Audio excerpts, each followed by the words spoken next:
자, 그리고 97년도에 14승을 거두면서 3년 연속 200개 이상의 탈삼진을 뽑아냅니다. 이거는요, 메이저리그에서 그 당시에서 데뷔한 선수가 3년 연속으로 200 탈삼진 이상을 기록했던 선수는 그 당시에 뉴욕 매츠의 에이스였던 드와이트 구든, 그리고 바로 노모 히데오, 두 선수밖에 없었습니다. 근데 이 선수가 사실 96년도 그러니까 95년도 데뷔한 이후부터 조금씩 불안을 노출했어요. 원래 노모 히데오가 컨트롤에 뛰어난 투수는 아닙니다.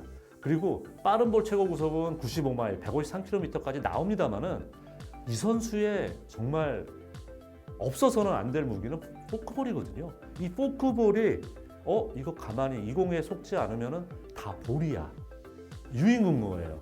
스트라이크로 들어오는 포크볼이 거의 없어요. 이걸 타자들이 서서히 간파하기 시작하면서 평균 자책점이 오르기 시작하거든요. 이러니까 다저스가 흔히 얘기해서 이 정도면 다 노출된 것 같아.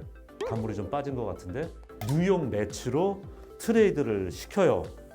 그러면서 약간 노모가 흔들립니다. 하지만 물론 그 다음에 99년도 미러키 브루어스에서 12승을 거두면서 본인이 아직 살아있다는 걸 과시를 했는데요. 사실 그 이후부터 좀 쉽진 않아요. 2000년도 디트로이트 가서 좋지 않은 성적 냈고 그 이듬해는 마치 이때부터 전이맨 같은 생활이 시작이 된 거죠. 2001년도 보스턴 레드삭스와 계약을 합니다.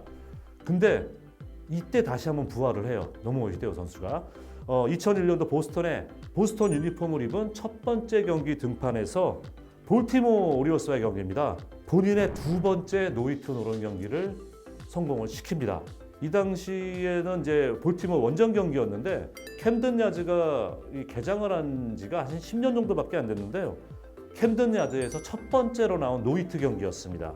그리고 그 당시에 양대 리그, 내셔널리그, 아메리칸 리그 양대 리그 모두에서 노히트를 기록한 네 번째예요.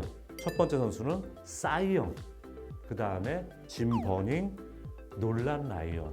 이 세 선수 전부 다 메이저를 호령했던 투수들이잖아요. 이 선수들에 이어서 네 번째로 이 선수가 양대 리그에서 노히트를 기록한 투수가 됩니다. 훗날 지금까지도 그 이후에 딱 한 명만 더 있어요. 그 한 명이 누구냐? 랜디 존슨입니다. 그러니까 양대 리그에서 노히트한 선수들은 정말 어마어마한 투수들이었다고 생각하시면 돼요. 그러고 나서 다시 4년 만에 LA 다저스로 복귀를 하면서 2년 연속 16승을 거두고 3점대 평균 자책점. 한마디로 다저스가 트레이드 시킬 때만 하더라도 이제 이 선수는 꺾어졌어, 어려워, 힘들 거라고 생각했는데 다시 다저스, 그러니까 보스턴에서 부활을 해서 다저스에 와서 또다시 제2의 전성기를 노모 히데오가 구가합니다. 하지만 이제 2004년부터 내리막길에 확실하게 접어들게 되고요. 2005년도 템파베이와 계약을 했습니다마는 시즌을 맞추지도 못하고 지명 할당이 되는 그런 아픔을 겪기도 했어요. 하지만 이 선수는 선수 생활을 계속 이어나갈 노력을 포기하지 않습니다. 그러면서 뉴욕 양키스, 시카고 화이트삭스하고 마이너리그 계약을 했지만은 결국 빅리그 복귀에는 실패를 했고 그래도 희망 버리지 않고 베네수엘라 윈터리그까지 뛰는 모습을 보여줍니다.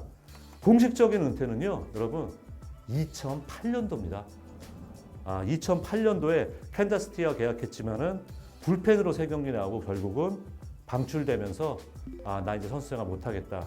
공식 은퇴를 선언을 하게 됩니다.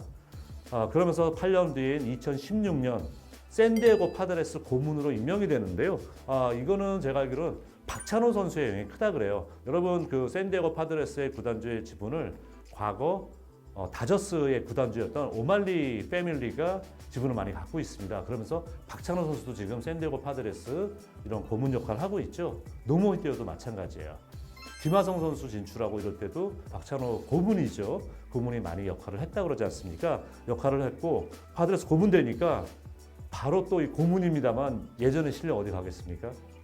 선수들한테 본인의 포크볼, 데이비 배드날이라는 선수 있었거든요. 이 선수에게 본인의 포크볼 전수해줘서 이 선수의 커리어를 성장시키는 데 도움이 됐기도 했습니다.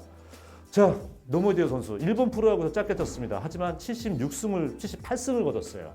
메이저리그에서는 더 오랜 기간을 뛰었으면서 통산 123승, 일본 프로와 메이저리그를 합산하면 201승을 거둔 대투수고 2014년도 일본 프로야구 명예의 전당, 일본 명예의 전당에 헌액이 됐습니다. 자, 노모 히데오 선수가 성공을 함으로 해서 바로 그 다음 해부터 메이저리그 스카우터들은 본격적으로 일본 프로 출신 선수들에게 시각을 돌리고 그 다음에 엔젤스 하세가와라든가 끊임없이 일본인 투수들에게 문을 활짝 열어준 그런 선구자적인 역할을 했고, 그런 단순히 아시아, 일본 출신 선수라는 걸 벗어나서도 메이저리그에서도 한 시대를 풍미했던 투수로서 한 획을 그은 선수입니다. 이 선수로 인해서 일본 프로야구 선수들이 메이저리그 진출하는데 그 효시는 바로 노모 히데오라고 말씀드릴 수 있겠습니다.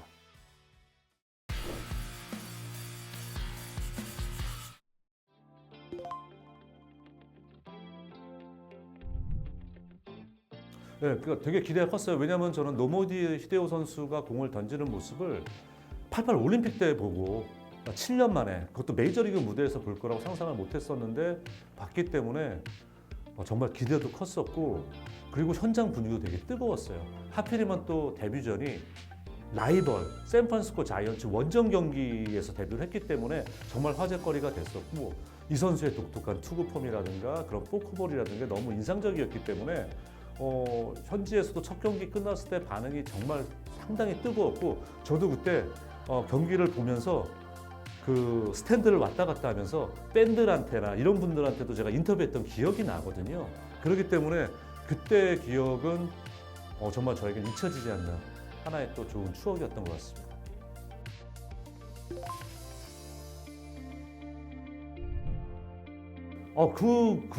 저는 노모 히데오의 포크볼은 지금도 통한다고 봐요. 그러니까 노모 히데오가 최고 구속은 95마일, 153km가 나왔지만 일반적으로 평균 구속은 지금 생각해 보면 한 148구 정도 나왔던 것 같습니다. 근데 노모 히데오의 저도 이제 그 노모 히데오가 그때 워낙 열풍을 일으키니까 이 선수가 등판한 경기 선수를 몇몇하고 인터뷰해봤는데 다 공통적이었던 얘기가 뭐냐면 빠른 볼에 대한 언급을 거의 안 해요. 인상적이지 않았다는 얘기예요. 그만큼 물론 포크볼의 위력이 컸기 때문에 좀 비중이 그쪽으로 쏠렸을 수도 있지만은 그 들었던 얘기가 뭐냐면 노모 히데오의 그때 그 정도 구속이면은 메이저리그에서도 느린 구속이 아닙니다. 빠른 구속인데도 무브먼트가 없대요. 그러니까 일자로 쭉쭉 밀려 들어온대요. 그래서 타자들이 생각보다 빠른 볼 공략하는 건 크게 어렵지 않다고 느꼈다고 합니다. 그렇기 때문에 근데 지금도 여러분 한번 이 방송 보신 분들은 한번 영상을 찾아보세요. 포크볼은 정말 떨어지는 각도가 폭포수로 떨어집니다. 예술적으로 떨어집니다.